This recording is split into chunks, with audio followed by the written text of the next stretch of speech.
Students, तो आज इस वीडियो में हम लोग डिस्कस करेंगे पीरियोडिक टेबल में नेक्स्ट पीरियोडिक प्रॉपर्टी जिसको हम कहते हैं आयोनाइजेशन पोटेंशियल। देखिए ये आयोनाइजेशन पोटेंशियल क्या होता है और इसमें कैसे ट्रेंड्स में चेंज होता है in among all the elements in a periodic table across the period from left to right and down the graph from top to bottom. तो देखिए सबसे पहला टर्म आता है आयोनाइजेशन पोटेंशियल। क्या है आप देख सकते हैं यहां पर ये एक एटम बना हुआ है।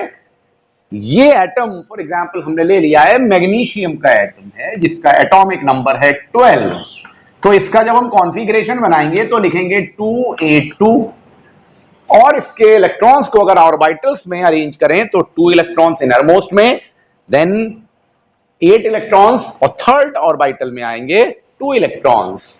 अब आप देख सकते हैं यहां पर 2 इलेक्ट्रॉन्स हैं, एक ये इलेक्ट्रॉन्स है एक ये इलेक्ट्रॉन है जो कि आउटर मोस्ट ऑर्बिट में है।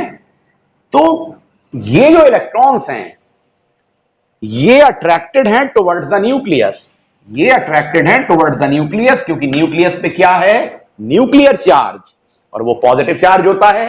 इलेक्ट्रॉन है नेगेटिवली चार्ज बॉडी, तो ये दोनों अट्रैक्टेड हैं न्यूक्लियर चार्ज इसको अपनी तरफ एक इलेक्ट्रोस्टैटिक फोर्स से अट्रैक्ट कर रहा है।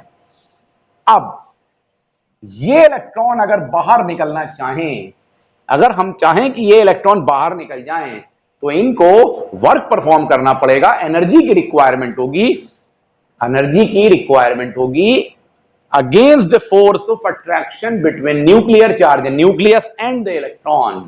जो न्यूक्लियस की तरफ लगने वाला फोर्स ऑफ अट्रैक्शन है उसके अगेंस्ट इन्हें वर्क करना पड़ेगा, तब ये निकल के बाहर जाएंगे। इसका मतलब एनर्जी की रिक्वायरमेंट होगी इन इलेक्ट्रॉन्स को इस आउटर मोस्ट ऑर्बिट को छोड़ के जाने के लिए। तो सबसे पहली टर्म हम ला रहे हैं गैसुअस स्टेट ऑफ एटम। ये सब काम कहां पे होगा, गैसुअस स्टेट ऑफ एटम में। तो एक आइसोलेटेड, देखिए एक आइसोलेटेड गैसुअस एटम है ये भी एक बड़ी इंपॉर्टेंट बात है समझने की। ये एक आइसोलेटेड गैसुअस एटम है और इसमें से इलेक्ट्रॉन को रिमूव करना है। तो whatever the amount of energy is required और work to be done against the force of attraction जो कि न्यूक्लियस की तरफ है, उससे बाहर निकालने के लिए जितनी भी एनर्जी की जरूरत होती है, the energy required for lifting और taking out this electron against the force of attraction towards the nucleus in the gaseous state of atom from the outermost orbit, from the outermost orbit, this energy is known as ionization potential. तो देखें what is ionization potential? It is the amount of energy required to remove a loosely bound electron from the outermost orbit of an isolated gaseous atom. ये energy जो है वो ionization potential है। अब ध्यान दीजिए सेकंड पॉइंट पे, ये इलेक्ट्रॉन यहां से निकल गया तो एनर्जी खर्च हो गई। एक इलेक्ट्रॉन निकला तो एनर्जी खर्च हुई, तो उसे कहते हैं फर्स्ट आयोनाइजेशन पोटेंशियल। और फॉर एग्जांपल ये M एक मेटल था जिसमें से एनर्जी के खर्च करने पर एक इलेक्ट्रॉन रिमूव हो गया तो ये कन्वर्ट हो जाएगा M+1 में। इसका मतलब एक इलेक्ट्रॉन निकल गया, ये M+ में आ गया और इलेक्ट्रॉन रिमूव हो गया। ये जो एनर्जी होगी this will be known as first ionization potential of that atom. यानी ये पहले लेवल की आयोनाइजेशन पोटेंशियल या एनर्जी होगी जो आउटर मोस्ट ऑर्बिट से एक इलेक्ट्रॉन को रिमूव कर दे। अब ये जब निकल जाएगा इलेक्ट्रॉन यहां से तो केवल एक इलेक्ट्रॉन रह गया यहां पे। अब हम चाहते हैं इसको भी निकाल लें तो इसको भी निकाल सकते हैं।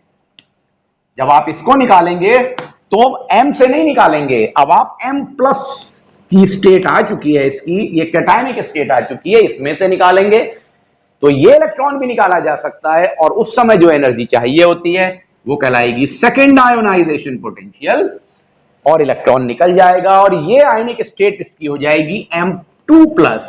देखिए यहां पे 2+ चार्जेस आ गए यहां पे। तो आप देख रहे हैं हमको फिर से एनर्जी खर्च करनी पड़ेगी। तीसरी बात, ये जो सेकंड लेवल की आयोनाइजेशन पोटेंशियल या एनर्जी होगी, this will be much more as compare to this first one, क्योंकि पहले इलेक्ट्रॉन को निकालना बहुत आसान है, दूसरे इलेक्ट्रॉन को निकालना जरा ज्यादा मुश्किल है, क्योंकि एनर्जी बहुत ज्यादा चाहिए होती है उसके लिए, क्योंकि अंदर की ओर फोर्स ऑफ अट्रैक्शन है। और तीसरे लेवल यानी third level of ionization potential तक आते आते तो बहुत ज्यादा एनर्जी चाहिए है, और चौथा इलेक्ट्रॉन निकालना तो पॉसिबल ही नहीं है, वहां पे तो कोवेलेंसी हो जाती है। तो देखिए एक लॉजिकल बात लगाइए, सोचिए, इलेक्ट्रोवेलेंसी जब होती है यानी आयनिक बॉन्ड जब बनते हैं तो एक इलेक्ट्रॉन रिमूव हो सकता है जैसे कि सोडियम में, दो इलेक्ट्रॉन रिमूव हो सकते हैं जैसे कि मैग्नीशियम या कैल्शियम में, या तीन इलेक्ट्रॉन रिमूव होते हैं एल्यूमिनियम में, और ये क्लोरीन के साथ जुड़ के NaCl, MgCl2 या AlCl3 बनाते हैं। तो ये तीन पॉसिबिलिटी हो सकती हैं। तो फर्स्ट लेवल, सेकंड लेवल और थर्ड लेवल की आयोनाइजेशन पोटेंशियल हो सकते हैं, लेकिन चौथे लेवल पे आते आते जैसे कि carbon tetrachloride, carbon ionic bond नहीं बनाता है, ये क्लोरीन के साथ कोवेलेंट बॉन्ड बनाता है, क्योंकि चौथा इलेक्ट्रॉन निकालने की हालत में ही नहीं रह जाता है एटम। इतनी एनर्जी हो ही नहीं सकती पॉसिबल कि आप निकाल के एटम से बाहर करते हैं इलेक्ट्रॉन को against the force of attraction. तो वहां पे कोवेलेंसी बन जाती है। तो आप देखें कोवेलेंसी और इलेक्ट्रोवेलेंसी का रिलेशन भी कहीं ना कहीं आयोनाइजेशन पोटेंशियल और रिमूवल ऑफ इलेक्ट्रॉन से तो है।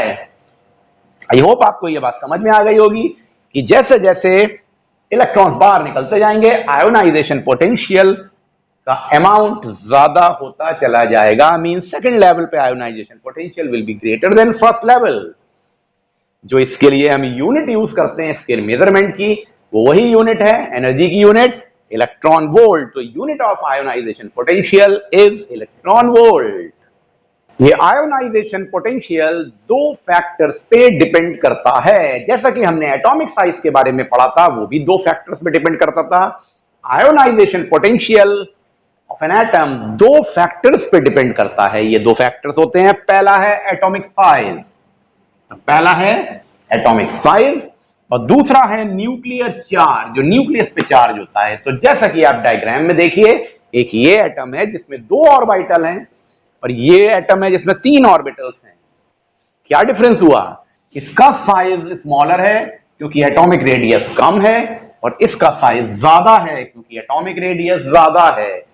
तो जैसे जैसे एटॉमिक साइज बढ़ता जा रहा है, तो आप देख रहे हैं जो आउटर मोस्ट ऑर्बिट में इलेक्ट्रॉन्स हैं उससे ये न्यूक्लियस यानी कि जो कि पॉजिटिवली चार्ज बॉडी है, इससे फोर्स ऑफ अट्रैक्शन कम होता चला जाएगा क्योंकि दूरी बढ़ जाएगी। तो इलेक्ट्रॉन का डिस्टेंस फ्रॉम द न्यूक्लियस अगर बढ़ रहा है, और वो कब बढ़ेगा? जब न्यूक्लियस का रिलेशन में ऑर्बिट दूर होती चली जाएगी, यानी एटॉमिक साइज बढ़ता चला जाएगा।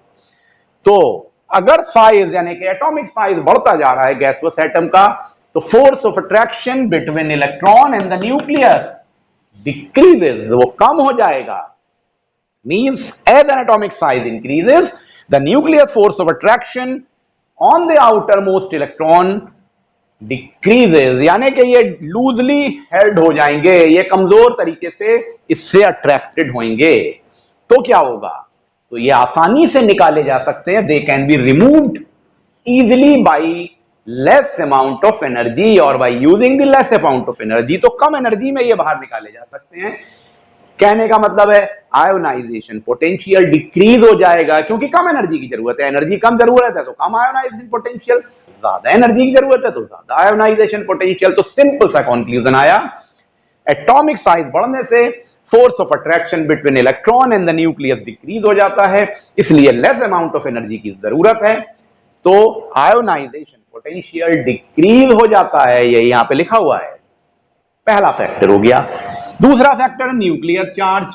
अब देखिए, चाहे ये एटम हो चाहे ये एटम हो, कोई भी ले लीजिए, ऑर्बिट की बात नहीं कर रहे हैं, इलेक्ट्रॉन्स यहां पर हैं और ये न्यूक्लियस में जो चार्ज है ये बहुत ज्यादा हो गया, दिस इज इंक्रीजिंग, ये बहुत ज्यादा चार्ज आ गया, यानी कि न्यूक्लियर चार्ज बढ़ गया।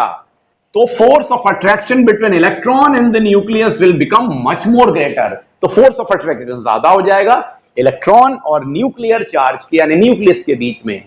तो वो स्ट्रांगली वहीं पे रुके रहेंगे। Electrons are held strongly in their orbit, and if we want to remove this electron, वो जो कि टाइटली पैक्ड है, तो हमको ज्यादा एनर्जी की जरूरत होगी।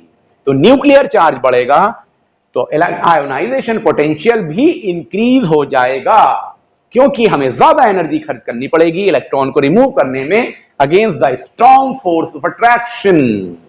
तो आप देखेंगे सेकंड पॉइंट यही लिखा हुआ है कि न्यूक्लियर चार्ज इंक्रीज होने से force of attraction between the nucleus and the outer most electron increases and it become difficult to remove the electron, so the greater amount of energy is required, hence the ionization potential increases। और अब आइए पढ़ लेते हैं इनका trend कैसे change होता है across a period and down the group. अब अगर हम बात करें ionization potential left to right across a period किस तरह से अपना बिहेवियर शो करता है, तो समझने की कोशिश करिएगा। देखिए यहां पे है lithium, beryllium, boron, carbon, nitrogen, oxygen, fluorine, neon. इनका एटॉमिक नंबर होता है 2,1, 2,2, 2,3 से लेके 2,8। आप देख रहे हैं सब में 2 ही ऑर्बिटल हैं, यानी न्यूक्लियर साइज इन जनरल देखने से लग रहा है बराबर है। और हमने यहां पे स्टेटमेंट लिखा हुआ है आयोनाइजेशन पोटेंशियल इंक्रीज हो रहा है फ्रॉम लेफ्ट टू राइट। ये इंक्रीज होता है पर क्यों? आप देख सकते हैं वैल्यूज भी लिखी हैं। लिथियम पे इलेक्ट्रॉन वोल्ट में है 5.4 electron volt, 9.3 electron volt. Of course boron में है 8.3, लेकिन उसके बाद कंटिन्यूअसली बढ़ता जा रहा है और 21.4 है आयोनाइजेशन पोटेंशियल। अभी देखिए हम पढ़ते आए हैं पिछली बार पिछले वीडियो में एटॉमिक साइज और एटॉमिक रेडियस के रिस्पेक्ट में। तो जहां हमने पढ़ा था कि atomic radius from left to right across a period जाने पे डिक्रीज होती है और न्यूक्लियर चार्ज इंक्रीज होता है। ये 2 कंक्लूजन हम पिछले वीडियो में सीख कर आए हैं और यही होता है। तो अक्रॉस ए पीरियड जब हम जाते हैं तो एटॉमिक रेडियाई डिक्रीज होती है और न्यूक्लियर चार्ज इंक्रीज होता है। इसीलिए ऐसा होता है, भले ही यहां पे सभी में इक्वल ऑर्बिट हैं। इसका मतलब हुआ डोमिनेटली न्यूक्लियर चार्ज इंक्रीज हो रहा है और न्यूक्लियर साइज डिक्रीज हो रहा है, तो इलेक्ट्रॉन तो और अट्रैक्टेड हो रहे हैं ना टुवर्ड्स द न्यूक्लियस। तो उससे क्या हुआ, जो force of attraction between the outer most electron and nucleus है वो तो बढ़ता चला जा रहा है। और अगर वो बढ़ता चला जा रहा है तो हमको आउटर मोस्ट इलेक्ट्रॉन को रिमूव करने के लिए डिफिकल्टी होगी, ज्यादा एनर्जी की जरूरत होगी। और अगर ज्यादा एनर्जी की जरूरत होगी इसका मतलब आयोनाइजेशन पोटेंशियल बढ़ जाएगा। That's why when we move across the period from left to right ionization potential increase हो जाता है। पढ़ते हैं ionization potential down a group. तो देखिए आप देख सकते हैं कि एक ग्रुप में lithium, sodium, potassium, rubidium, caesium ये एलिमेंट दिए हुए हैं और इनकी ये इलेक्ट्रॉनिक कॉन्फ़िगरेशन बना हुआ है। तो आप देखिए यहां पे 2 शेल्स हैं, सोडियम में 3 शेल्स हैं, पोटेशियम में 4, रुबिडियम में 5 और इसमें 6 शेल्स हैं। मींस साइज बड़ा होता चला जा रहा है डाउन ए ग्रुप। तो एटॉमिक रेडियाई इंक्रीज होती चली जाती है डाउन ए ग्रुप।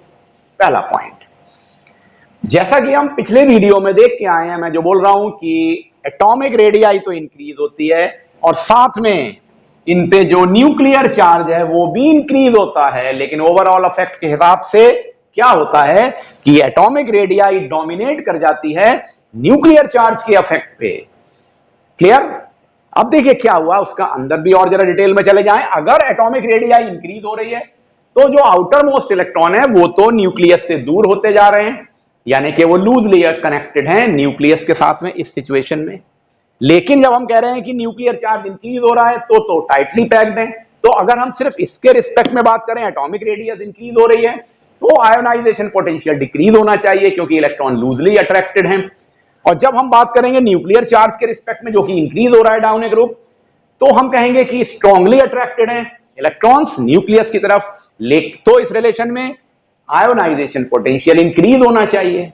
लेकिन ओवरऑल इफेक्ट क्या होता है एटॉमिक रेडियस का या एटॉमिक साइज का, जब हम डाउन ए ग्रुप जाते हैं एटॉमिक रेडियाई बढ़ती चली जाती है, ये इफेक्ट डोमिनेट कर जाता है न्यूक्लियर चार्ज के इफेक्ट पे।